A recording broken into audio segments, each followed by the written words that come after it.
Ahora sí, creo que podemos empezar.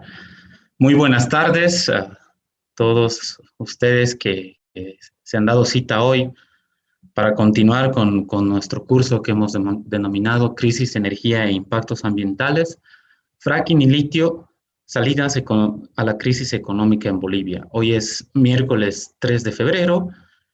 Hoy nos toca continuar con nuestro curso y los miércoles pues, lo estamos dedicando exclusivamente a lo que es el tema de los hidrocarburos, a los contextos, a las características, a los avances, a las experiencias, a lo que sucede en la región en términos vinculados a lo que es el fracking y cómo esta técnica va a ir y está impulsándose en nuestra región a pesar de todas las características y momentos que ha tenido recientemente por el tema de la pandemia, por los impactos económicos. Estamos viendo que en algunos de nuestros países está retomando o está teniendo algún impulso, ¿no? Para su implementación, ¿no? Hoy tenemos la presencia de Pablo Villegas. Él es investigador del Centro de Documentación e Información Bolivia, CEDIP. Nos va a presentar la triple crisis de los hidrocarburos. Él tiene una especialidad en geopolítica, estudios en antropología y salud pública en la Universidad de Suecia. Y para recordar también en términos de metodológicos, todas las preguntas, comentarios o respuestas les solicitamos que los hagan en el apartado de preguntas y respuestas acá en el Zoom, ¿no? Y que posteriormente vamos a responder después de la presentación, que tiene una duración de alrededor de una hora. Entonces, sin más preámbulos, quiero agradecer a Pablo también por el tiempo que se está dando en apoyarnos en el curso y darle la palabra para iniciar el mismo. Muchas gracias a todos ustedes. Pablo, por favor. Gracias. Buenas tardes a todos. Bueno, la triple crisis se refiere a una crisis de los hidrocarburos para Bolivia, una crisis de reservas, de precios y de mercados, por eso es triple. Ahora, en este campo, lo que hay que ver, especialmente para los que no están muy interiorizados del tema, alrededor de 2017 empieza a tener lugar un cambio muy importante para Sudamérica, especialmente. Y es que curiosamente ese año se realizaban eventos donde se discutía sobre las posibilidades que había en Latinoamérica especialmente para Estados Unidos, para que exporten y coloquen su gas y su petróleo. Porque uno de los cambios que se ha dado recientemente es que Estados Unidos se ha situado en el primer lugar o entre los primeros lugares en cuanto a producción de gas y petróleo. Es un gran cambio en la historia. Y entonces ese año había eventos discutiendo sobre este potencial de Latinoamérica, de Sudamérica especialmente como mercado, pero al mismo tiempo había eventos discutiendo lo contrario, o sea, el potencial de Sudamérica de exportar gas, especialmente gas, al mundo. Entonces, ¿qué quiere decir esto? Que era un momento de crisis donde las cosas se estaban dando la vuelta. Y esto se debía principalmente al crecimiento de las reservas de dos países, de Brasil y de Argentina. Brasil había tenido exploraciones exitosas en el mar, en una plataforma que se llama Presal, que es una de las más grandes del mundo en potencial de hidrocarburos. Y Argentina, especialmente con Vaca Muerta, estaba con muchas muy grandes posibilidades y ya se había visto en la necesidad de parar un proyecto de un puerto para importar GLN, que es gas, le vamos a decir comprimido, que no es el término correcto, pero es un gas que por la temperatura a la que se lo somete, se reduce, redondeando términos, unas 700 veces su volumen, ¿ya?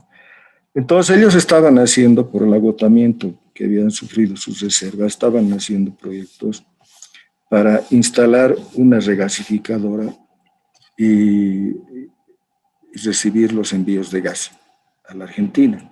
Pero en ese momento estaban ante el problema de que tenían que dar la vuelta a las cosas y hacer la infraestructura para exportar, porque Vaca Muerta, entre otras cosas, estaba con muy buenas perspectivas. Yeah. ¿Cuál era en este panorama de cambio, cuál era la situación de Bolivia? Vamos a comenzar hablando primero de reservas, porque los otros factores, precios y mercados, son subalternos, porque si uno no tiene reservas, uno no tiene qué cosa vender, ¿no es cierto? Entonces vamos a comenzar hablando de eso. Antes de entrar a compartir pantalla, vamos a recordar, por ejemplo, la larga experiencia que tiene Bolivia en este tipo de problema de administración de reservas, porque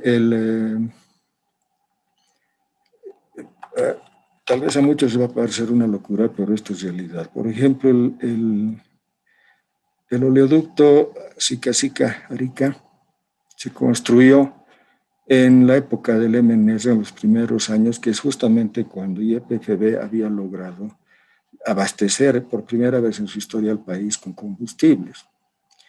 Logró esto YPFB y el gobierno entonces, que era del MNR, se entusiasmó y decidió hacer esta infraestructura para exportar.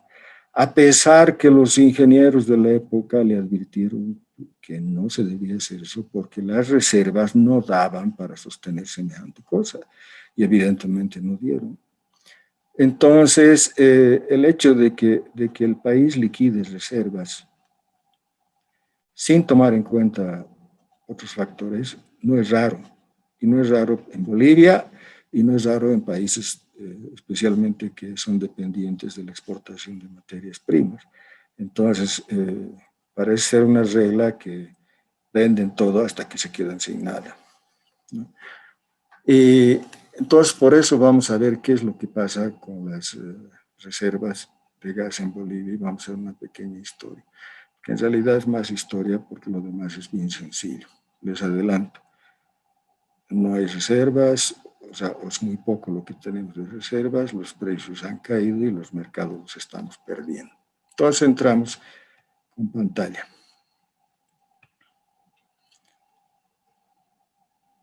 Bien. Aquí tenemos, este es un cuadro que lo hizo nuestro colega Gustavo Rodríguez, que aquí tenemos donde, vean, fíjense la flecha, tenemos certificación de reservas al 2005, teníamos 26,74 TCFs, y el 2006 desaparecieron 13, vamos a redondear siempre, 14 TCFs. Aproximadamente es, vamos a decir, 14 años de exportación, es más que 14, pero para tener una idea, exportamos algo menos de un TCF por año. Pero redondeamos, ahí de un año a otro perdimos 14 años de exportación y siguió bajando hasta el 2010, y que teníamos 8,5. Bien, ¿qué pasó? ¿Cómo es posible que desaparezcan 14 años de exportaciones del país? Y ustedes, tal vez muchos de ustedes nunca han oído hablar de esto. Y bueno, yo he oído hablar de esto y nunca he escuchado gran cosa, más que decir, lo que pasa es que las transnacionales hicieron figurar 24,74 TCFs con la intención de que exportemos a Chile y nos querían convencer de que había suficiente para exportar a Chile. Y he escuchado una serie de argumentos y mi respuesta siempre no me interesa la respuesta, lo que me interesa es el procedimiento. Porque estamos hablando de un país, Bolivia, o estamos hablando de una cantina. Parece drástico lo que digo, pero es que no pueden desaparecer 14 años de exportación solamente con un argumento de, es que nos engañaron. ¿Se dan cuenta? Es decir, no existe ninguna investigación oficial, ni del Parlamento, ni del gobierno, ni siquiera de universidades, áreas que podían presionar al gobierno, para aclarar esto. Esto simplemente se quedó en el olvido, desapareció y inclusive gente del área acepta este tipo de argumentos de que nos engañaron o no es importante, etcétera, etcétera. Pero esto yo creo no pasaría en ningún país ni tampoco en los trabajos que ustedes deben tener. Imagínense poner un día una cifra y al otro día poner una cifra mucho menor, entonces no está fregado, ¿no es cierto? Pero en Bolivia ocurrió esto. Se desaparecieron más de 14 años de exportaciones, o sea, los 14 años que hemos vivido, el doble de los 14 años que hemos vivido desde el 2006. Bueno, 14, 15 años. Ese es el primer problema, y cuando sucedió esto, había una euforia en el país por la llamada nacionalización, que yo veía esto y decía, esto está grave, porque quiere decir que aquí no hay ninguna institucionalidad en el país y que la gente acepta cualquier cosa. Bien, ¿cuál era continuamos con la situación de reservas. Ustedes han visto, fíjense en la parte derecha de este cuadro donde estoy moviendo la flecha. Tenemos el 2013, tenemos en reservas probadas 1045 probables. Bueno, se llama en términos técnicos la P1 1045 TCFs, en P2 3,5 y en P3 tenemos las posibles 4,15. Esa es la última certificación que se hizo de manera adecuada y correcta, legal. Ahora, para que ustedes sepan, los que no son del área, para que entiendan, es muy importante el término de reservas probadas. ¿Qué es reservas probadas? No es que uno mide, mete el tubo y dice, sí, aquí está, ¿no? Es un término más relativo en sentido económico. Lo económico tiene mucho que ver, es decir, medimos, y de las reservas que hay bajo tierra, digamos gas o petróleo, las probadas son las que se puede sacar con criterio económico en determinado periodo. Entonces quiere decir que medimos que vamos a sacar 10,45 TCFs a determinado precio en el mercado de ese gas o de ese petróleo. Entonces, por eso es que muchas veces podemos ver que las reservas probadas de un país o de otro, de una empresa u otro, varían porque el precio varía. Entonces, si medimos que vamos a sacar a un precio, para poner cualquier cifra, un precio 10, y a un precio de 10 vamos a sacar 100. Si el precio sube a 15, vamos a sacar más. ¿Por qué? Porque ese precio nos va a permitir sacar las otras reservas que eran muy caras de sacar. Entonces esas reservas que eran más caras se van a incluir a las reservas probadas. Ahora, cuando el precio vuelva a bajar, esas reservas que eran más caras van a salir de las reservas. Entonces, por eso es muy importante el concepto de reserva probada, es decir, tiene un criterio comercial de acuerdo a un determinado índice de precios. Ahora, ¿cuál es ese índice de precios? Yo nunca puedo encontrar en Bolivia. Y aquí venimos a un problema grave. O sea, cuando nosotros vemos las páginas en Brasil o en Perú, o en Bolivia o en Chile sobre la producción o importación, los diferentes rubros relacionados con hidrocarburos o cualquier otro rubro de la economía, y comparamos con Bolivia, la diferencia abismal. Bolivia es como un paísito, ni siquiera, como diremos, terriblemente subdesarrollado, donde está ocultando información. Entonces aquí no se conoce eso, ¿ya? Y otra cuestión que no se conoce, y vamos a poder repetir más adelante, es que para sacar el hidrocarburo del pozo tiene que haber una tasa de extracción, porque si no la empresa que está sacando puede sacar demasiado a su gusto y dañar los yacimientos, y aquí tampoco logra ubicar cuál es esa tasa de extracción. Otros países tienen, ¿ya? Pero el problema es que nos quedamos con este 1045 del 2013, y lo que hay que tomar en cuenta es que desde el 2004, que es cuando se descubre Incahuasi, no ha habido más descubrimientos en el país, ¿ya? No ha habido más descubrimientos en el país. Claro, en la prensa podrán haber escuchado ustedes, pero es propaganda. Lo que ha habido son remediciones de los pozos, reevaluaciones de pozos, y muchas veces han presentado eso como descubrimientos. Pero en un campo, por ejemplo, se hace un nuevo pozo en un campo que ya está medido, ya está conocido, se hace un nuevo pozo y nos los presentaban como descubrimiento. No, eso no es nuevo, no es un descubrimiento, eso es una ampliación de la explotación de un determinado campo. Entonces, no, descubrimientos propiamente no han habido. ¿Ya? Entonces, cuando vemos nosotros a veces cifras internacionales, por ejemplo, en el IEA de Estados Unidos, Bolivia sigue figurando con 10,45 en 2020, imagínense cuántos años después, pero decimos, ¿cómo? No hemos descubierto primero y seguimos exportando. Entonces, ¿cómo se puede mantener esa cifra? Obviamente no puede mantenerse. Entonces, quiere decir que hemos seguido exportando para redondear casi a 1 trillón, a un TCF por año, y entonces no podemos tener 10,45. ¿Ya? Eso quiere, y prácticamente ya es consenso, especialmente entre los países que nos compran, la situación difícil de reservas de Bolivia. Para terminar, han debido escuchar esto del mar de gas, que era en 2019, y ya ven que no hay nada, ¿no? Al respecto, y para lo que viene, antes de pasar a otro tema, ustedes dirán, pero ¿cómo si ya no hay? ¿Qué están haciendo las empresas acá? Para entender el negocio petrolero hay que, yo tomo en cuenta siempre un dicho de Rockefeller, ustedes deben saber quién era Rockefeller, hay hasta bromas sobre este caballero, uno de los hombres más ricos del mundo, poderosos en su tiempo, que hizo su fortuna en torno al petróleo. Y él decía, hay dos tipos de empresas petroleras rentables. Una es la buena y la otra es la mala. ¿Ya?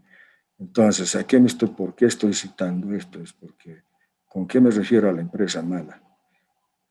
La que no da al país ni gas ni petróleo, pero hace agujeros y le cobra por los agujeros. Ya como el famoso pozo que hay, que en broma decían que iba a llegar a la China cuando nos hablaban del mar de gas. Entonces, en esta época podríamos estar entrando a una situación extrema en que las empresas van a convencer al gobierno de hacer agujeros por todas partes, con el pretexto de buscar gas y petróleo y solamente por cobrar el servicio. Bueno, pasamos. Esta caída de reservas, entre otras cosas, ha traído una caída de las exportaciones a nuestros clientes, que son Brasil y Argentina. Aquí tenemos claramente reflejado línea anaranjada, Brasil en toneladas, y línea anaranjada continua y verde continua, Argentina en toneladas. La fragmentada es los ingresos por los costes en dólares. Vemos que los volúmenes realmente han tenido una caída muy grande, especialmente hacia Brasil, y con Argentina, especialmente en el último tiempo ha habido una caída. O sea que no estamos cumpliendo los contratos, y es que por eso que se han negociado. Una medición de la situación ya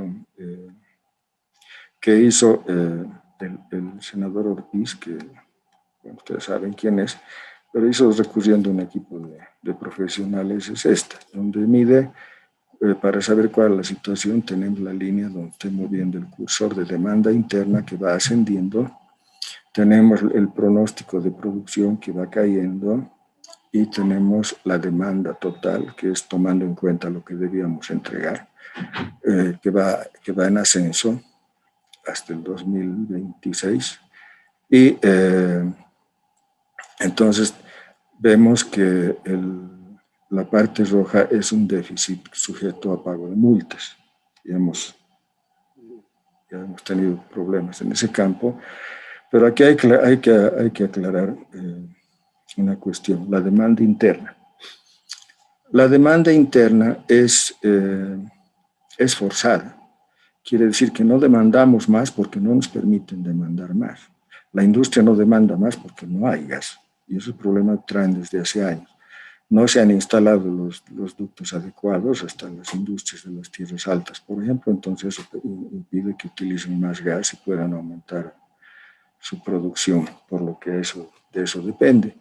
Y si vemos poblaciones de Bolivia muy amplias, todavía están con garrafas, etcétera, Se han instalado redes de gas que todavía no tienen gas, en fin. Entonces vemos que la demanda, cuando hablamos de demanda interna, no es la demanda espontánea, lo que nosotros quisiéramos, sino que es lo que nos impone, ¿ya? Y a pesar de eso va subiendo. Y la otra cuestión es cuando vemos el pronóstico de producción, el 2023, más o menos la segunda mitad del año, ya se cruza con la demanda interna, lo que quiere decir que entramos en una crisis muy grave, porque no va a haber gas ni para nosotros. Entonces, podemos concluir esta parte diciendo que, suponiendo dos cuestiones. Una, supongamos que encuentran gas ahora, de acuerdo al cálculo que hizo Villegas, que en su tiempo fue muy importante en el rubro, como ministro y presidente de YPFB, tardaría una cosa de 7 años en llegar al mercado. O sea que un descubrimiento de un yacimiento importante no sería para este gobierno y tal vez tampoco para el próximo.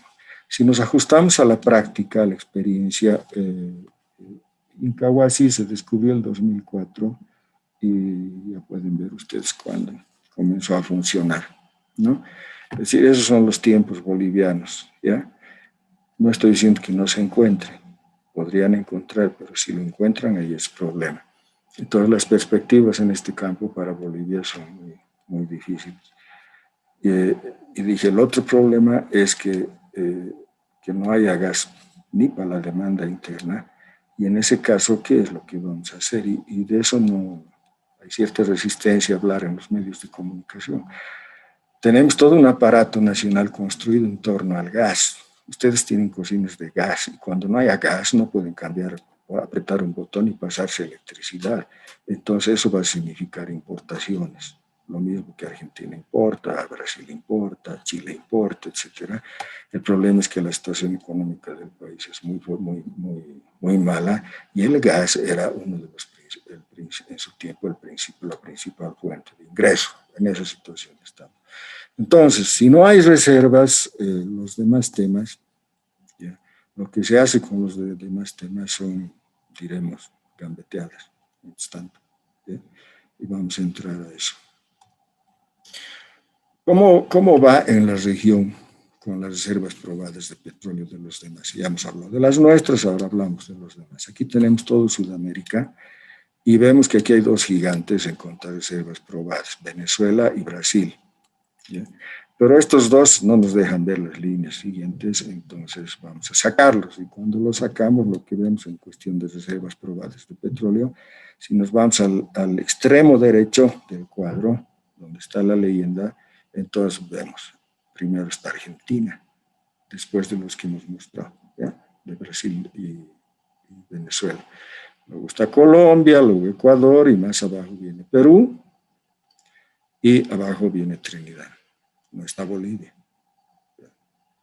Hay muchos, especialmente en el exterior, que hablan de Bolivia como potencia petrolera y hace tiempo que Bolivia no es de ese equipo.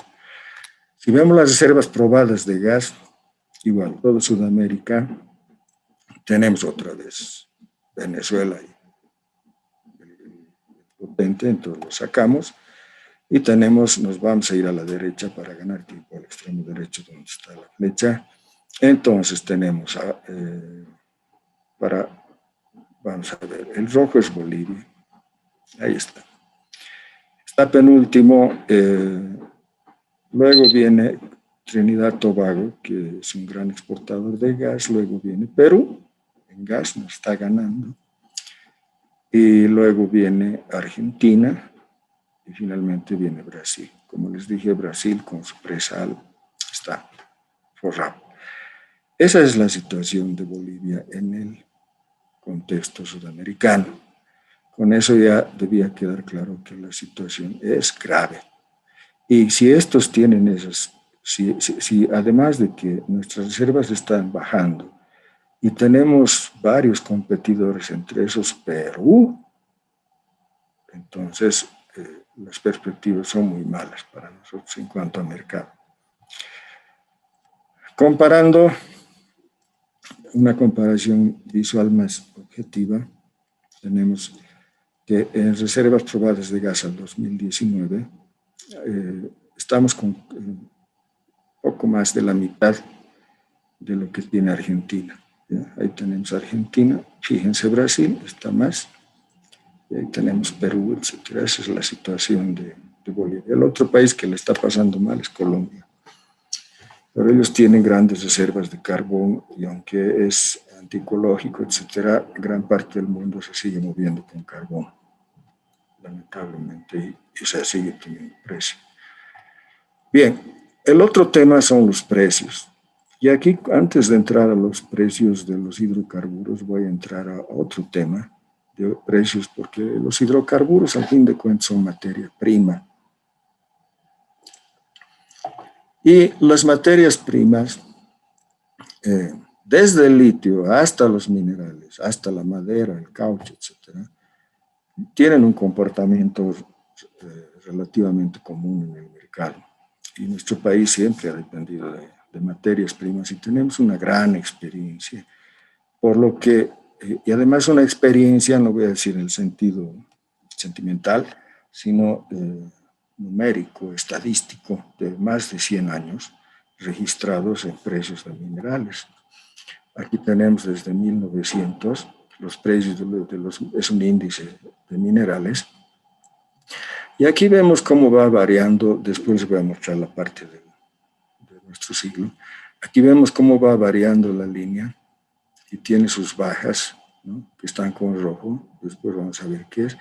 Pero aquí vemos una línea negra que va lentamente en bajada, lo que nos está diciendo que los precios de los minerales han ido cayendo durante un siglo. Pero cuando vemos, y claro, si hacemos una comparación entre precios, hace años hice varios cuadros con esto, una comparación entre los precios de los minerales y cuánto compramos con esos minerales, aunque nos estén pagando bien por nuestros minerales, cada vez compramos menos productos industrializados. Pero bien, aquí vamos a los... Primero, esta curva debía mostrarnos que los precios fluctúan mucho, que tienen gigantes caídas y gigantes ascensos. Uno. Entonces eso debía servirnos de experiencia, ya que seguimos dependiendo de las materias primas. La otra cuestión es que estas líneas rojas marcan ¿qué cosa? Crisis políticas, y están con rojo porque marcan con sangre, ¿ya? Las crisis son así. Aquí, por ejemplo, tenemos, vamos a la derecha, donde estoy moviendo, es la crisis de los 80, donde tuvimos un montón de gobiernitos y golpes de Estado y sangre. Y aquí entre los años 20 y 30 tenemos también la guerra del Chaco, etcétera, etcétera. Vamos a la siguiente parte de la curva, y aquí tenemos desde el 85 hasta el 2015 la curva de precios igual con grandes fluctuaciones, y tenemos la crisis del 2008-9, que no se sintió mucho en Bolivia, pero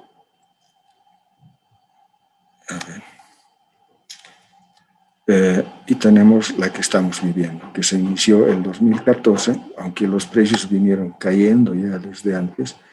Entonces vinieron cayendo desde el 2011, el 2014 se fueron para abajo, y ahí entramos a la crisis que estamos viviendo ahora.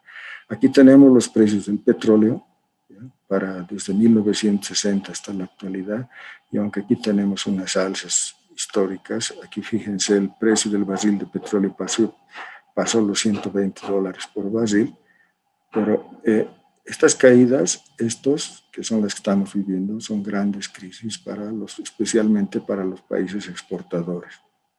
¿Bien? Esa es nuestra experiencia. Entonces, con solamente ver estas curvas en el país, podíamos habernos sentido advertidos de que algo había que hacer rápido y a tiempo para evitar la situación a la que hemos llegado.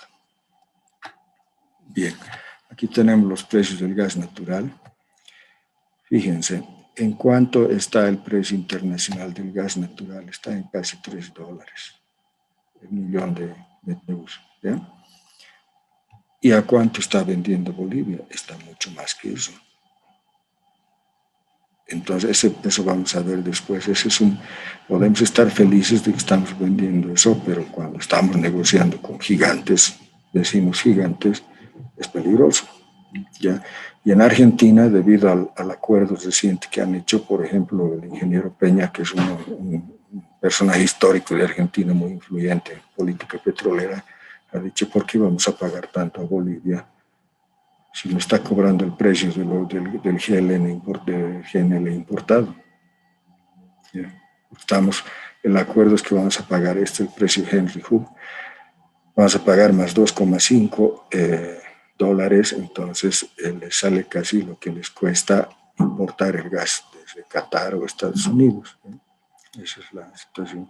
Pero ustedes ven aquí el precio del gas siempre está más bajo que el del petróleo. Bien, eso en cuanto a precio. Ahora vamos a ver los mercados. Y antes de entrar a los mercados, quiero entrar a un tema que tiene mucho que ver con los mercados, pero también es geopolítico. Aquí pueden ver ustedes, y si es geopolítico, quiere decir que tiene que ver con la soberanía, la independencia de un país. Y aquí lo que vemos es, vamos a tomar dos columnas diferentes, la de Brasil, que está a la izquierda, de la derecha. Fíjense qué diferentes. Bien, ¿de qué se trata esto? Son los tipos de fuentes, los tipos de energía que usa cada país para sostenerse. Entonces, lo que vemos aquí es que Brasil tiene diversificados entre varios tipos de fuentes. Y Trinidad Tobago está con dos, básicamente. Aquí hay un rojito pequeñito que tiene importancia. ¿Ya? Y vamos a Bolivia, más o menos la misma situación, y vamos a Argentina, la misma situación, y vamos a Ecuador, una situación parecida, y Paraguay, una situación parecida. Si vamos a Brasil, Chile, por ejemplo, Chile también tiene más o menos diversificadas sus fuentes de energía. ¿Por qué? ¿Por qué hacen esto?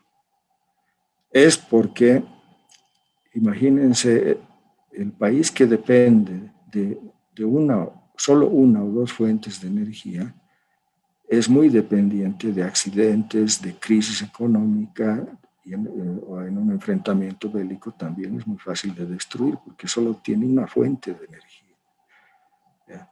Mientras más fuentes de energía tiene un país, más estabilidad tiene su sustento energético y está preparado para como provisión de energía, y está preparado para soportar crisis de precios, de mercados, etc. Imagínense lo que habrá pasado con Trinidad Tobago este tiempo que ha caído con lo del coronavirus, por ejemplo, y lo que está pasando con nosotros, no es necesario decir. Bien, aquí en el caso de Ecuador, la línea oscura es petróleo, el celeste es gas en los demás países. ¿Ya? Y las demás, creo que comenté, por ejemplo, el interesante acá es el amarillo, es solar y eólico. ¿Ya? Ven ustedes que es muy pequeño, Uruguay tiene, se habla mucho de Uruguay en las redes, vean, la realidad inclusive en Uruguay es muy poco. ¿Ya?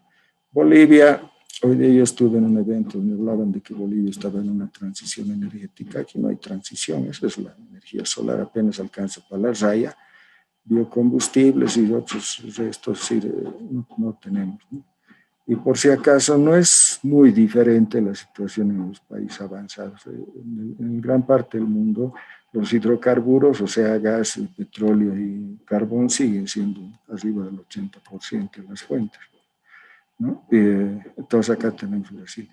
Bolivia se propuso en un inicio, por el 2008 más o menos, diversificar su matriz energética. Eso es cuántas fuentes metes, pero no hicieron eso. Seguimos en eso. Entonces nuestra dependencia es peligrosa no solamente en términos económicos, sino en términos geopolíticos, etcétera. En cambio, como ven, Brasil, Chile, que es un país con buena geopolítica, digamos, está en otra situación. Bien. ¿Cuál es la importancia de los hidrocarburos? ¿Cuál ha sido en este periodo la importancia de los hidrocarburos para la economía de Bolivia? Como les he mostrado, dependíamos mucho de una sola fuente. Y en términos económicos, aquí vemos. Nosotros vemos, por ejemplo, el 2013, vemos que pasamos, nuestras exportaciones dependían en más del 50% de los hidrocarburos, y de ahí vemos lo que pasó, se tiró para abajo. ¿Ya? Entonces, cualquier empresa minera de importancia, tienen un dicho, van a decir, no es bueno poner todos los huevos en una misma canasta. Y los países, Bolivia puso todos los huevos al gas, ¿ya? Y cuando se cae, entonces tenemos graves problemas. Por si acaso, no es solamente Bolivia que sufre de esto, que es una sola materia de exportación tiene esa importancia en las exportaciones. O sea, en Chile el gas pasa el 50%, en Ecuador el petróleo pasa el 50% de las exportaciones. Estamos hablando de problemas comunes, pero cuando un país es pequeño, débil, es mucho más peligroso, como en el caso de Bolivia. Acá nosotros vemos que cayó el gas y lo que subió son las manufacturas.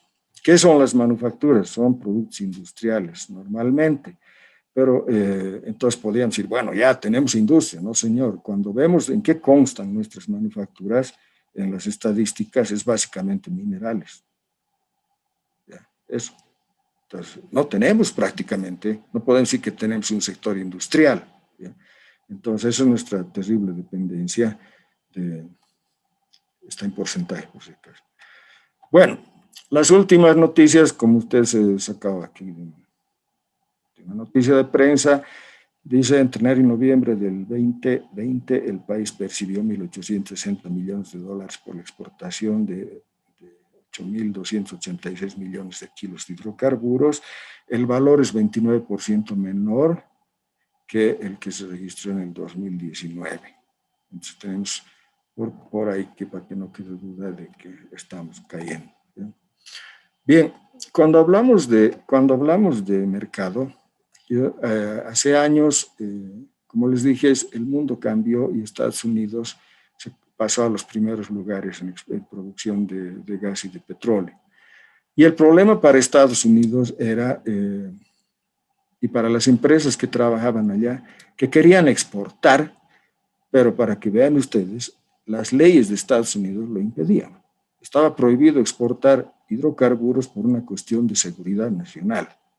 O sea, si Bolivia hubiera hecho, todos dirían, Bolivia se ha vuelto comunista, ¿no? Pues no, Estados Unidos tenía esa norma de seguridad, no podían exportar por cuestión de seguridad nacional. Ponen su seguridad nacional por encima de cualquier capricho. Después de una década o algo así de negociaciones, lograron abrir poco a poco la puerta y empezaron a exportar. Y ahora es un gran exportador.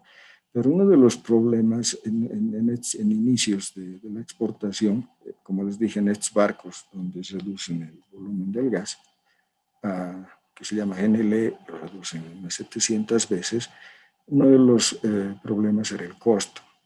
Entonces uno podía decir, bueno, pueden traer a Sudamérica, pero no va a competir con nosotros. Pero el problema es que la tecnología mejora, la rentabilidad mejora, etcétera, etcétera, y los precios van bajando. Y he puesto este gráfico de Chile, y que ellos usted saben, ellos dependen de exportaciones. Entonces la línea anaranjada muestra cómo cayó el precio. ¿Ya? Cómo cayó. Solamente es mi intención ver eso para que vean cómo el precio cayó. Es decir, teníamos los datos para sospechar que algo iba a pasar en el mercado, no solamente con los competidores locales como Brasil y Argentina, sino con las importaciones de GNL desde Qatar, Estados Unidos, etcétera, etcétera, y otros países. ¿Ya? Y que los precios iban a caer, o que había al menos el riesgo de caer. Entonces, que íbamos a tener dos competidores, los vecinos que ya habían hecho descubrimientos que estaban aumentando sus reservas por una parte y por otra parte el gas importado. ¿Ya? Entonces, teníamos todos los elementos para predecir. Viendo la producción de petróleo, de donde ya hemos salido, como les dije, en gran parte, aquí tenemos el cuadro de Argentina y Brasil, la producción de petróleo en miles de barriles día. A partir de 1995, la producción de Brasil empieza a dispararse. ¿Sabíamos? Sí, sabíamos. Y la de Argentina se sube y empieza a decaer. No era problema. Cuando vamos a la producción de gas, entonces yo he puesto para los países productores de Sudamérica, está Venezuela, Venezuela está arriba, pero como ustedes ven, esta línea verde oscura con la caída. O sea, Venezuela está en una crisis muy grave, ni siquiera puede sacar hidrocarburos. Entonces está en una caída precipitada de su producción. Pero vemos la Argentina en producción de gas llega a situarse en primer lugar. Tiene una caída con una recuperación, pero ¿dónde está Bolivia? Está aquí abajo. Tenemos entonces a la Argentina, a Trinidad y Tobago, tenemos a Venezuela, Brasil sobre nosotros, ¿bien? Y Perú, que va en ascenso. Veremos cómo le va. Entonces, eso ya teníamos desde cuando, desde hace mucho tiempo, veíamos venir el ascenso de esta producción de gas de estos países. O sea, teníamos los elementos para tener algo. Reduciendo el cuadro anterior solamente a Argentina, celeste, a Brasil, Bolivia y Perú, para que nos quede más claro. Argentina, como ven, tiene problemas, no es una carrera homogénea, digamos, después vamos a hablar sobre sus problemas, pero de todos modos el grueso del cuadro, la línea mayor nos muestra que aunque tengan problemas, ahí están ahí arriba, ¿ya? No están donde nosotros estamos.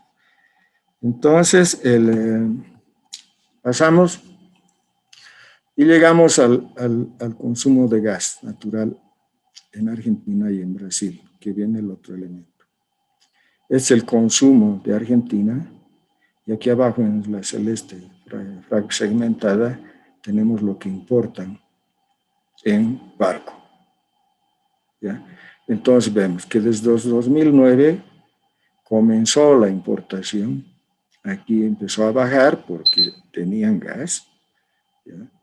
Empezó a bajar y algo similar ocurrió con Brasil, es decir, las importaciones por barco comenzaron hace muchos años. Repito, teníamos elementos para temer que algo estaba ocurriendo. ¿Ya? Bueno, vamos a ver, es el mismo. Y en cuanto a exportación de GNL, o sea, el gas por barco, aquí tenemos Trinidad y Tobago, que exporta, es Estados Unidos que se disparó con sus exportaciones, especialmente a partir del 2015, y tenemos Perú, sorpresa, exporta gas por barco. ¿Ya? Esa es la situación. Entonces, en esa situación que estamos viendo, podemos comprender que más allá de negociaciones temporales que hagamos con nuestros clientes, tenemos una gran competencia que se ha venido formando desde hace, ustedes ven acá, por ejemplo, ¿no? Desde el 2009, en cuanto a la introducción del factor GNL en Sudamérica, y el país no ha hecho nada. ¿Ya?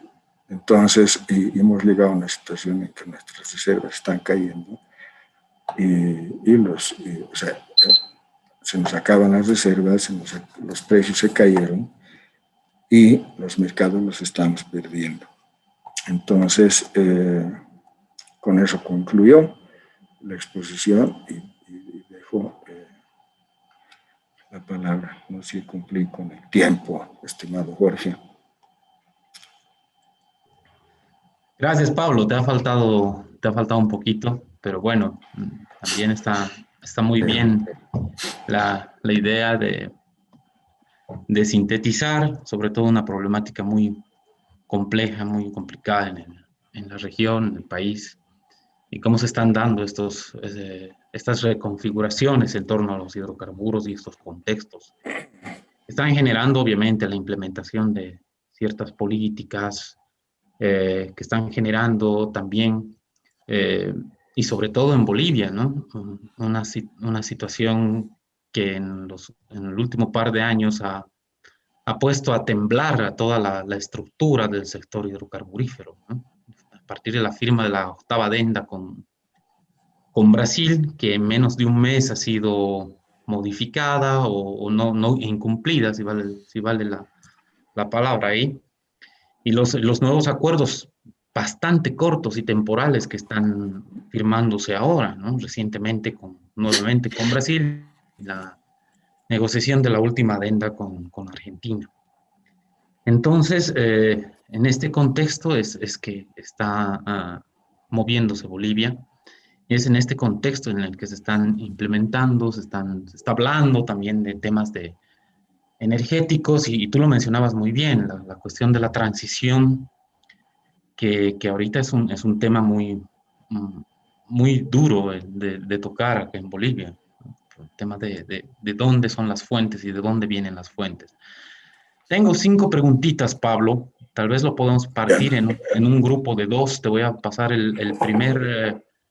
las primeras dos preguntas y luego un nuevo bloquecito. Javier señala ¿Está bien? que, Javier dice, en base a las estadísticas resultantes de los pronósticos de producción y las posibilidades de hallar nuevos yacimientos hidrocarburíferos importantes, ¿considera usted que ha llegado la hora que Bolivia considere fuentes alternativas de producción energética? ¿Y cuál sería la mejor alternativa a la demanda interna? Una segunda pregunta. Rodrigo nos dice, en los últimos años el gas ha logrado independizarse de los ductos y se ha convertido en un producto que puede transarse con mayor autonomía en el mundo gracias a los sistemas de liquefacción. ¿En qué medida el precio del gas se ha independizado del precio del petróleo? Una pregunta más, Pablo. Vamos a tener dos rondas. Parece que los compañeros, compañeras están animándose a lanzar sus preguntas recién. Entonces, con esta que te voy a decir ahora, cerramos el primer bloque. José Luis, por favor, ¿puede ampliar por qué el gobierno masista avasalla las áreas protegidas y cuáles son las resistencias campesinas e indígenas? Pablo, tal vez esas Ya. tres primeras preguntas, por favor. Muy bien. Ya.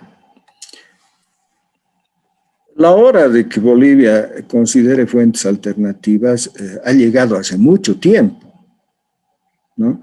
Y hay dos razones para introducir, para meterse al campo de las energías alternativas, y yo no le voy a tocar cuestiones ecológicas, ¿ya?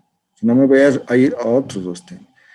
Cuestión de geopolítica y cuestión de desarrollo de ciencia y tecnología, ¿ya? O sea, me voy a referir a esos dos, no a lo ecológico. ¿Qué quiero decir? Primero, les he mostrado el cuadro en donde países que dependen de pocas fuentes de energía eléctrica son justamente países débiles, pobres, y que como dependen solamente de unas pocas fuentes, cuando no pueden, o sea, son más sensibles a crisis económicas y peor a conflictos internos y externos, o sea, con otros países. Entonces, en esa situación he mostrado, está Venezuela, está Trinidad y Tobago, Bolivia, Ecuador, los más inestables de este continente, ¿ya? Y vemos que los países más fuertes y mejor organizados de Sudamérica, como Chile y Brasil, han tratado de diversificar sus fuentes para depender de varias fuentes, porque además eso les permite, le asegura una provisión más estable de energía. Entonces, Bolivia, bueno, ¿y qué tiene que ver con ciencia y tecnología? Así no sean rentables, podemos especular si son o no son. El hecho de que tengamos personal boliviano trabajando en investigación y en implementación de fuentes alternativas, entonces lleva al desarrollo de conocimientos científicos y tiene que llevar al desarrollo de una fortaleza institucional como país.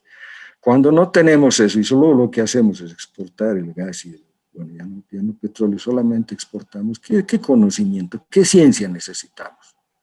¿Comprenden?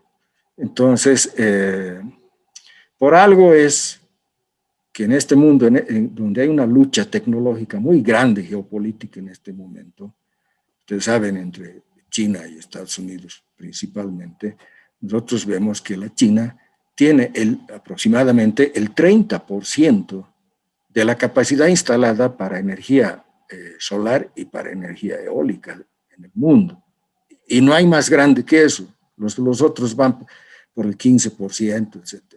Entonces, por algo le han metido, ¿sí? Porque saben que hay un problema geopolítico, ¿ya? Esa es mi respuesta. En cuanto a la mejor alternativa para la demanda interna, si vemos, hace años Inglaterra producía el doble de energía eléctrica de lo que producía Bolivia no, producían 6.000, Bolivia produce como 4 veces más de lo que producía Bolivia solamente con energía solar y eólica. Ahora ha llegado a los 13, o sea, mucho más. Inglaterra es un país nublado, etcétera, ¿no? Que tiene condiciones muy difíciles. Entonces, para nosotros no debía ser problema meternos a uno o a otro, ¿no? Entonces, no es si tenemos deficiencias de energía interna, eso solamente expresa nuestro subdesarrollo. Un dato más al respecto. Hay un término muy importante que se llama eficiencia energética. Lo siento, tenía el cuadro en la presentación, lo saqué a último momento y cuando le mande a Jorge yo se lo pongo el cuadro. Se mide un país cuántos cuánto de energía utiliza para generar $1.000.000, un país, ¿ya? Y se hace, entonces, mientras más energía utilizan para generar $1.000.000, obviamente es menos eficiente, es como un carro viejo frente a un carro nuevo. Un carro nuevo recorre más distancia con menos combustible, ¿no? Y entonces la misma medición se hace en economía y existe una escala para toda Latinoamérica, repito, de cuánto de energía se utiliza para generar $1.000.000 en cada país de Latinoamérica. ¿Dónde está Bolivia? Está en el último. Perdón, está encima, está Haití, está Trinidad y Tobago y encima está Bolivia. Es de los más ineficientes en el uso de energía. Entonces, y la eficiencia en el uso de energía es una expresión clara del desarrollo tecnológico del país. Entrando a la segunda pregunta, en los últimos años el gas ha logrado independizarse de los ductos, etcétera. ¿En qué medida el precio del gas se ha independizado del precio del petróleo? En gran medida, ya hace años se está hablando de que va a tener su propia institución internacional de fijación de precios, porque ya, como dice Zapata, se ha independizado.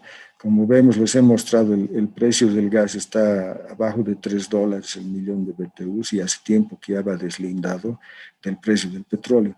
Bolivia iba unida, el gas de Bolivia iba unido en los acuerdos con Argentina y Brasil al precio del petróleo, y en el caso de Argentina estaba unida a una canasta de fuels que se llama sucios, entonces de mala calidad, entonces se ajustaba con eso, pero era el precio del petróleo. Ahora han cambiado, ahora es el Henry Hub, que es el precio internacional, más $2,5 por el millón de BTUs. Entonces esa es la nueva realidad del gas, y el gas, la importancia del gas en el mundo, dado las preocupaciones climáticas, es muy grande. Es más fácil voltearse al gas primero antes de otras energías alternativas, porque el gas es menos dañino que el petróleo. El otro era José Luis Saavedra, ¿no? Puede ampliar por qué el gobierno masista avasalla las áreas protegidas y cuáles son las resistencias campesinas e indígenas. Bueno, ha avasallado las áreas protegidas. La historia es larga, no sé si me estoy alargando mucho, pero si ustedes ven las áreas protegidas, el CEDIP sacó unos mapas donde muestran las concesiones hidrocarburíferas sobre áreas protegidas, y hay una gran cantidad de áreas protegidas que son también territorios indígenas. Primero, se afecta a gran porción de las áreas protegidas con estas concesiones y se afectan territorios indígenas. ¿Cuándo se hizo la consulta previa? No se les hizo la consulta previa, como es el caso para citar el TIBNIS, por ejemplo. El TIBNIS se pelea por la consulta previa para la construcción de la carretera, pero tienen concesiones petroleras ahí adentro. Y nunca se hizo la consulta por esas concesiones petroleras. Ahora, ¿estas concesiones petroleras de dónde vienen? Las cedieron en tiempos del neoliberalismo, pero no tenían contrato legal.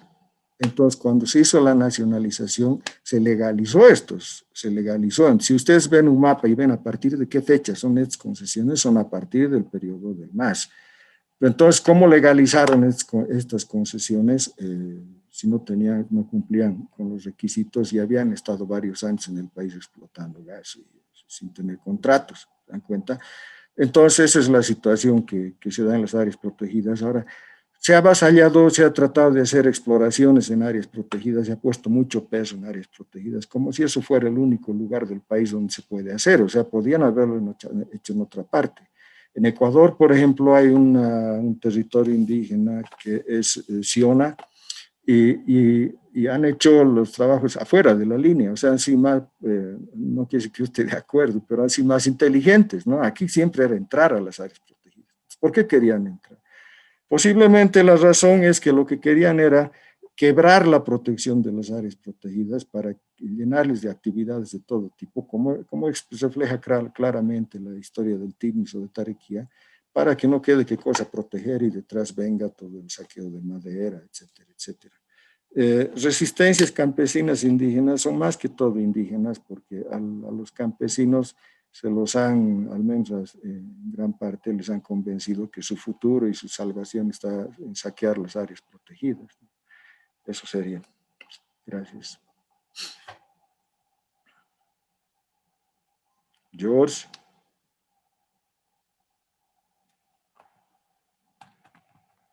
Bueno, se ha ido. Aquí hay otra pregunta. Roberto Ochandio. No, aquí hay una de Jesús. ¿Podría seguir disminuyendo? Un ratito. Hay una imagen que me está tapando. Ya, Jesús. Bolivia podría seguir disminuyendo la producción de gas para la exportación en los próximos 5 años debido fundamentalmente porque no hubo exploración. Correcto, no hubo.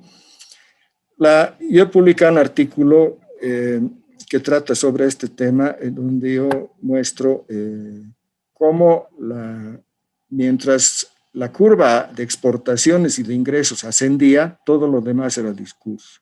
Sea construcción de hidroeléctricas, cualquier otro proyecto de desarrollo e industrialización del gas, todo era discurso. El 2014 se empieza a caer la curva, entonces entran en una desesperación por llenar el país de grandes obras al apurado, ¿no? Resultado de eso tenemos lo que tenemos, ¿no? Y un montón de proyectos sin realizarse, etcétera, etcétera. Eso es.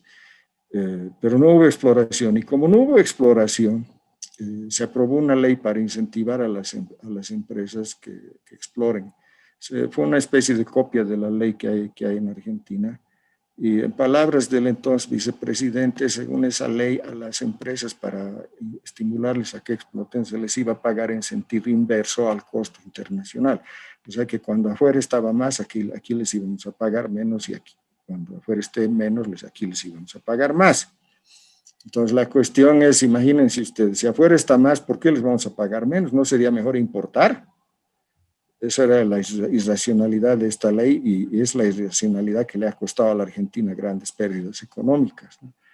Roberto Chandío, ¿es la caída de reservas la justificación para desarrollar yacimientos no convencionales? Muy buena pregunta. Y el problema es, si así fuera, todavía quedaría el problema de la falta de mercado. Tiene toda la razón. Si nosotros llegáramos a tener, imagínense que descubramos un buen yacimiento, ¿qué es lo que pasa cuando varios países descubren el mismo mineral, por ejemplo? Ustedes saben, vayan al mercado y si varios vendedores todos traen la misma, lo que ocurre, pues, cuando llega la época de la naranja o del mango, por ejemplo, ¿no? Si todos produce harto, vale poco. Entonces es el mismo problema. Por ejemplo, en los años 80 hubo grandes proyectos de exploración minera en Sudamérica, entre otros estimulados por Canadá, que es un país que tiene muchas empresas mineras en el mundo. Entonces ellos estimularon junto a otros países la exploración minera en nuestros países. Y bueno, resultado de todo este trabajo se vino una gran producción minera. Por ejemplo, Perú se propuso en determinado momento tumbar a Chile en la hegemonía que tenía en la producción de cobre, y así sucesivamente. Entonces vino una gran producción minera, y ¿qué creen? ¿Qué va a pasar con los precios? Obviamente van a caer. Entonces una gran producción boliviana vendría a aumentar a la carga de mercado que hay. Y, por ejemplo, Argentina tiene uno de los problemas que tiene actualmente para aumentar su producción, es que tienen que abrirse mercado exterior. ¿ya? Quieren exportar a Brasil, etcétera. Han estado vendiendo a Chile más barato de lo que le compraban a Bolivia. Entonces, ya hay un problema de mercados para Argentina y eso está frenando, es uno de los problemas que está frenando su producción. Imagínense cuando Brasil haga producir todo en su potencial el presal y encima entra Bolivia, o sea, van a caer los precios. ¿Ya? Entonces queda el problema de los mercados. Usar el gas en Bolivia, Ricardo Cardona, perdón, no he contestado todo lo de Chandío. Los yacimientos no convencionales son un enigma económico. En Argentina no se sabe cuál es el costo del gas, por ejemplo. Ustedes lean la prensa. No se sabe cuál es el costo del gas, cómo se fija el costo del gas. Un presidente firme le puso 6,5, el otro 7,5, etcétera, pero no, sus costos que están fijando no son en base a criterios económicos. Y el otro problema, especialmente con los yacimientos convencionales, es que son más caros que los convencionales. ¿Cuánto más caros? ¿De qué depende? O sea, por ejemplo, en Estados Unidos han logrado bajar a $50 el barril los más eficientes. Entonces, cuando el precio cae por debajo de 50, está en una situación grave. Entonces, ¿cómo se sostienen con los precios actuales? ¿Ya? Se sostienen por una especie de juegos financieros, o sea, no es económico, es un juego financiero que lo puede hacer Estados Unidos. Y en Argentina el problema es el Estado tiene que subvencionar eso. ¿Cuánto subvenciona? ¿Cuánto vale el gas? Es un misterio. Los mismos, por ejemplo, el mismo Peña que yo les mencioné, están exigiendo y han hecho una propuesta. Proponemos que el costo del gas sea en base a cálculos económicos y de ahí sacamos todo el panorama energético de Argentina. ¿Ya? Lo que sí es más caro, entonces muchas veces cuando vienen, Bolivia también tiene experiencia en esto, vienen, nos venden tecnología cara que no nos sirve y el negocio está en vendernos tecnología cara. Y entonces, mucho cuidado con creerse también que aquí hay yacimientos convencionales y que podemos sacar y que eso va a solucionar el problema. Podría tratar solamente de un negociado para comprar este tipo de tecnologías. Ricardo Cardona, usar el gas en Bolivia en sus necesidades, no exportar gas. Debíamos haber planteado eso hace tiempo y decir, oye, deja de exportar porque ¿qué va a haber para nosotros? Vamos a tener que importar, ¿no es cierto? Y cuando hicieron Bulo, yo me acuerdo, yo publiqué un artículo hace años que titulaba Demasiado tarde y mal hecho. ¿Por qué tarde? Porque lo han hecho tarde y ya ven cómo funciona, mejor dicho, cómo no funciona. No hay gas para todos los planes que estaban haciendo porque lo han exportado. Sigo nomás, Jorge, no me contesta.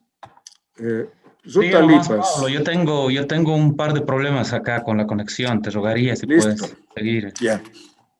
Ruta Lipas Kuki, de la Mancomunidad de Pueblos Indígenas, me pregunta, si las gigantes, se refiere a las empresas, han encontrado sus reservas y con más opciones de ofertas para importar, ¿vale la pena seguir invirtiendo en exploraciones? Es buena pregunta. Es buena pregunta y la cuestión es ¿cuál es la información realmente que tiene el país sobre las exploraciones? Para decir, porque esto uno tiene que ver, mira, aquí tenemos estos datos y en base a estos datos vale la pena seguir buscando porque podemos encontrar y digamos, aunque sea, podemos usarlo para industrializar acá en Bolivia o para cualquier plan económico, ¿no? El problema es, uno, ¿tienen esos datos? Uno. Dos, ¿cómo van a tener si contratan empresas extranjeras para que hagan las exploraciones? Porque podemos confiar en que esas empresas extranjeras están entregando toda la información. Ese es un problema de geopolítica clásico de la industria petrolera. ¿Cómo vas a contratar a una empresa extranjera para que te lo explore? ¿Ya? Eso es clave. ¿Y por qué contratan? O sea, si nosotros vemos cómo funciona la empresa estatal, ¿ya? Y EPFB y también Comibol, etc. Si digo, en broma, no perforan ni con el dedo, ¿cuán lejos estoy de la realidad? No estoy muy lejos de la realidad, porque contratan empresas para todo. Entonces tenemos empresas estatales que no hacen nada por sí mismas y contratan al sector privado para todo. O sea, el sector privado sigue haciendo todo. Y si vemos quién está a cargo de la producción de gas y quién produce la gran mayor parte del gas, son las transnacionales. Y lo que produce YPFB hace unos años estaba en un 13% del total. Entonces, y peor todavía en lo que tiene que ver con tecnología, que es la exploración, se contrata a empresas extranjeras para que no los hagan y vamos a confiar. Entonces, quiere decir, no tenemos una base real para saber si seguimos o no seguimos. ¿Ya? Eh, Rodrigo Zapata, otra vez está, ya. Se decía hace algunos años que por razones geopolíticas Brasil prefería comprar el gas a Bolivia antes que usar los propios recursos. Fue así en tiempos pasados, sigue siendo así. Bueno, hay varias razones para que Brasil nos compre, porque hasta construir el gasoducto, digamos, hasta la frontera con Bolivia, puede tomar tiempo y puede ser más barato comprarle a Bolivia, que está más cerca.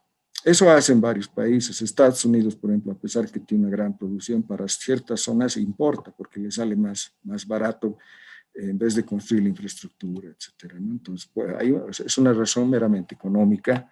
Y hay la otra parte geopolítica, y esto es vieja, yo creo que Rodrigo Zapata sabe de qué me está hablando.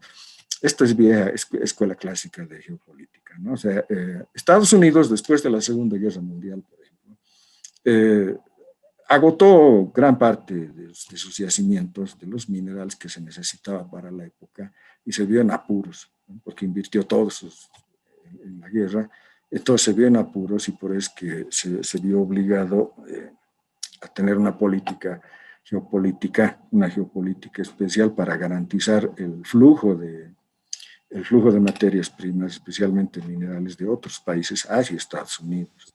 Y en estos momentos, por ejemplo, la Unión Europea, como Unión Europea, además de Alemania, Inglaterra, otros países y Estados Unidos, hacen las listas que se llaman de minerales estratégicos, o los europeos le llaman de materiales críticos, y ahí ponen una lista, la Unión Europea renueva esto cada 3 años, y ahí pone una lista de minerales, donde por ejemplo está el litio. Entonces, ¿qué quiere? ¿Para qué hacen la lista? ¿Para qué? Díganme ustedes. Es para garantizar el flujo de esos minerales. Aquí viene lo geopolítico. ¿Ya? Para garantizar el flujo de una determinada mercancía, tienes que controlar al que te lo vende. Entonces, tienes que controlar la situación política en los países de donde viene. Ahí está lo geopolítico. Entonces, Brasil, posiblemente no sería raro que existiera esta geopolítica de no agotar sus propios recursos y utilizar los de Bolivia. Hay otro factor más. ¿Ya? Por ejemplo, cuando Estados Unidos ya quedó claro que había pasado a los primeros lugares como productor de hidrocarburos, algunos geopolíticos o políticos norteamericanos advirtieron, dijeron, cuidado que por eso no en estas palabras, ¿no? Cuidado que por eso dejemos en paz a los que siempre hemos atormentado y vamos a perder influencia. Entonces ya tenemos energía, entonces dejaremos el Medio Oriente tranquilo, ¿se dan cuenta? Entonces es bastante complejo y hay varios factores que tienen que ver con lo geopolítico. Entonces podemos decir así, Petrobras podrían irse, pero si se va pierde influencia en Bolivia, ¿no? Jesús, ¿qué políticas se podrían plantear y aplicar en relación a incrementar la producción, exportación de gas para ser competitivos? Lo que les dije, que le dijeron al gobierno del MNR en los años 50, sin reservas no se puede. Y tienen que garantizar las reservas, tienen que garantizar el consumo de unos 20 años. Cuando tienes unos 20 años garantizados, estables, entonces podemos jugar con el resto. ¿Ya? Eso es lo básico. O sea, sin reservas es chiste. ¿Ya? No es seria la cosa. Entonces, que nos digan que hemos hecho un acuerdo con Argentina donde nos pagan tanto más o tanto menos, sí, pero ¿qué vamos a vender? ¿Ya? Tenemos otro, acá es, a ver si no me he saltado, Jesús, ya, Brian Daniel Durán Flores. El mercado de Bolivia es conocido y la problemática también, tienes toda la razón. ¿Qué opina usted sobre la apertura del mercado de los últimos años en la posible venta de energía eléctrica? Es bien sabido de la sobreoferta actual, es posible vender esta sobreoferta, ¿qué tan factible es? Carreteras eléctricas, ¿qué opina de esa política? Implementada por el gobierno actual. Gracias mil. Su pregunta me ha dado la respuesta, ¿no? O sea, ya me ha dicho que está sobreabastecido el mercado. ¿Cómo vas a vender? Vas a hacer caer los precios. Y además hay un problema con la venta de energía eléctrica, no es como ahora llegan los barcos que traen GNL y venden contratos cortos, digamos, casi como vender naranjas. Cuando entras a vender a una red de energía eléctrica, he dicho red, estás entrando a una red. Entonces, por más neoliberal y libre que sea ese mercado, para entrar a la red, tienes que tener contratos con el Estado y quieras o no, el beneplácito de los que ya están en la red. Entonces, ya tienes sobreabastecimiento, como es el caso de Brasil, desde el 2015, porque aparte del sobreabastecimiento físico que hay el problema, desde el 2015 su PIB estaba en caída y cuando el PIB está cayendo, cae el consumo de energía eléctrica. ¿Ya? El PIB sube, sube el consumo de todo tipo de energía. Cuando cae, cae el consumo de energía. ¿Ya? Por eso que ahora en el mundo ha caído el consumo de energía, porque los PIBs están cayendo, excepto el chino, entre los países grandes, ¿ya? Y algunos africanos.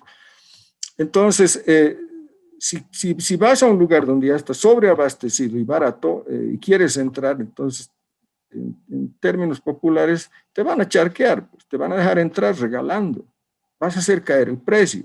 ¿Ya?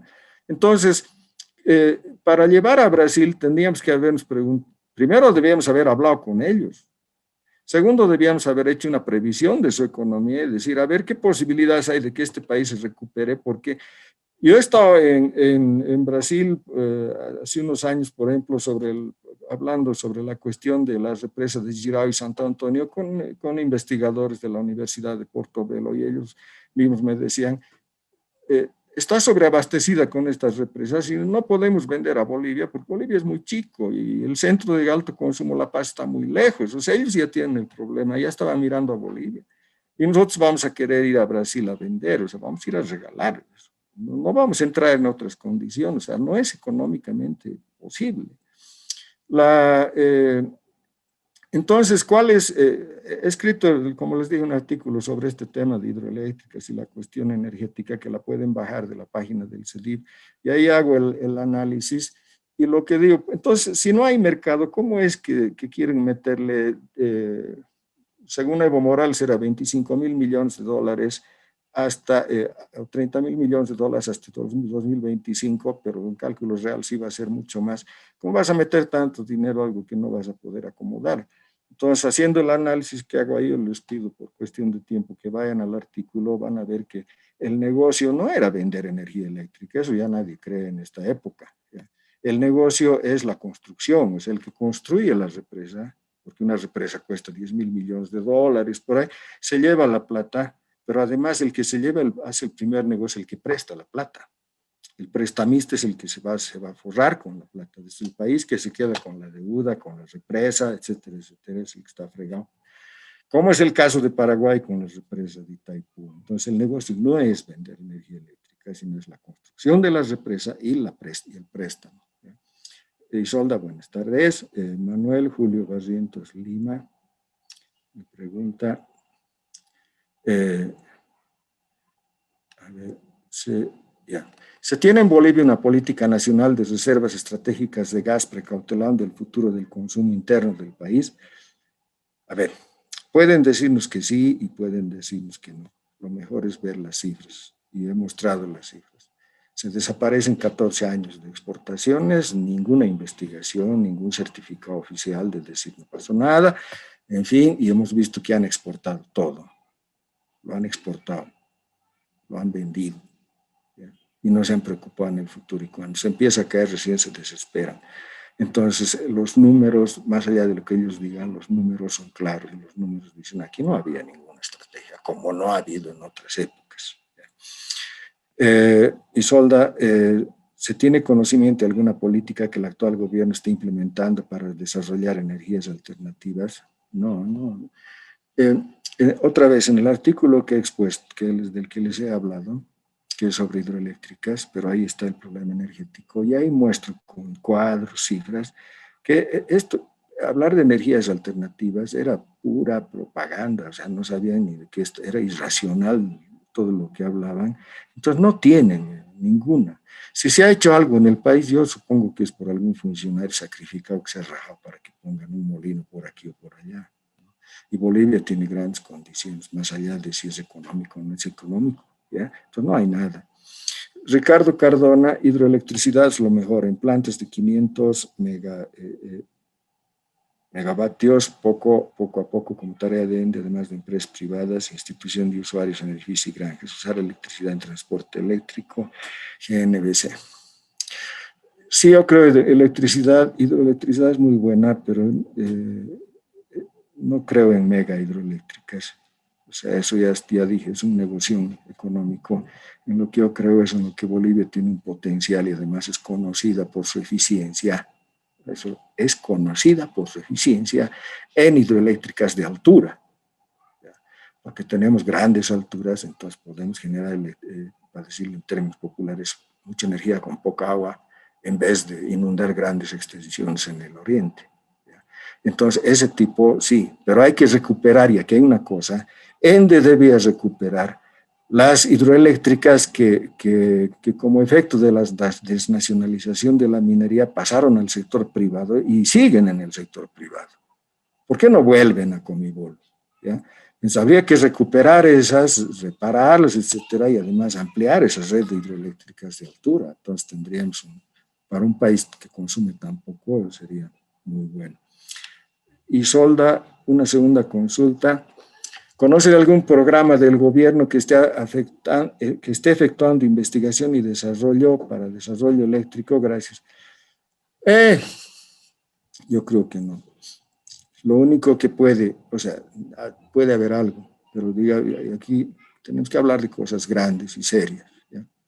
Solamente puede haber una investigación grande en ciencia y desarrollo relacionada con el campo eléctrico cuando el país se mete en grande a las energías alternativas y manda en grande becados al exterior y a diferentes países a estudiar para que vuelvan con la tecnología de diferentes fuentes. Entonces sí vamos a decir, aquí sí hay una investigación, lo demás son chistes.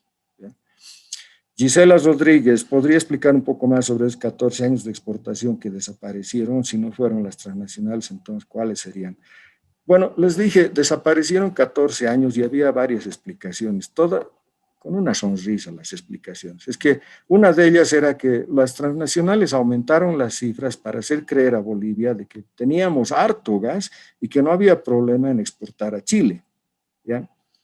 Entonces, y lo que yo decía es, no importa, puede ser eso, puede ser un error, puede ser cualquier cosa, pero cuando desaparecen 14 años de exportación, en realidad es más, redondeando 14 años de exportación, si estamos hablando de un país, y este es Bolivia, es un país, entonces no podemos aceptar explicación de ese tipo, tiene que haber investigación y tiene que haber investigación al más alto nivel de Estado.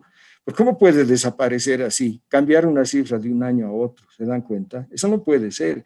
Y por eso esto ocurrió en los principios de los 14 años que hemos vivido, y para mí fue una muestra clara de que había un problema no solamente de Estado, sino de la misma sociedad que no le parecía de poca importancia esto. Si no puede ser. Por eso yo les digo, hagan algo así en sus trabajos, con sus viáticos o cualquier cosa, a ver cómo les va, para que vean que nadie acepta eso, pero aquí como si nada. ¿Ya? Ricardo Cardona. Pablo, un par de preguntitas más, por favor. Dale, dale. Un par de preguntitas más y vamos a cerrar. ¿Puedo? Ah, ya, que yo responda un par nomás. Ya. Ricardo Cardona. Sí, sí, sí. Basta de exportar gas sin valor agregado y peor a precios demasiado bajos. Usar en el país, prohibir exportar gas, se necesita 3 veces M, le he puesto 1 millón de metros cúbicos de gas en producir, hierro, esponja. Sí, esa era la idea. Ahora hay que ver si lo que nos queda es suficiente para hacer lo que llamamos valor agregado, un término que no me gusta utilizar. Pero depende. Como les digo, los datos son totalmente cerrados y además no creo que solamente es importante para mí cuando nosotros hemos tenido problemas con el catastro minero y entonces, para no extenderme, lo que yo creía era que no solamente no tenían el catastro minero, sino que no tenían la capacidad de hacerlo. Y lo mismo pienso en el caso del gas, no solamente no nos dan la información, sino que no tienen la capacidad de manejar y organizar esa información. Entonces es un caos terrible. Y en esas condiciones es difícil hacer un plan económico, ¿se dan cuenta? José Luis Saavedra, hay fracking en Bolivia, eso tiene que hablar con Jorge Campanini, él está trabajando el tema. Hay unos acuerdos entre YPF Argentina y YPF Bolivia para hacer fracking. Yo les advertí al respecto que para mí esto es más que un trabajo de exploración al servicio, para que esos conocimientos les sirvan a los argentinos, porque ellos tienen la mayor parte de ese tipo de yacimientos apropiados para fracking y porque alguien nos quiere vender algo caro que no nos va a servir. Masure, ya he respondido dos. Gracias Pablo. Antes que continuar, quiero disculparme con todas las personas que están ahora conectadas, contigo Pablo, por esa interrupción que hemos tenido, problemas de conexión que nunca faltan, pero bueno, hemos aprendido mucho, hemos tenido una sesión muy interesante contigo, agradecerte por tu predisposición, y a todas las personas que tal vez han quedado un poquito con las preguntas sin responder, las estamos anotando, las estamos registrando, vamos a tener el espacio del panel, vamos a sistematizar y darle un poco más, digamos, de acumular a estas preguntas para que en el panel sean también respondidas, ¿no? Entonces, esas disculpas para las personas que han preguntado al último. Reitero las disculpas por la interrupción.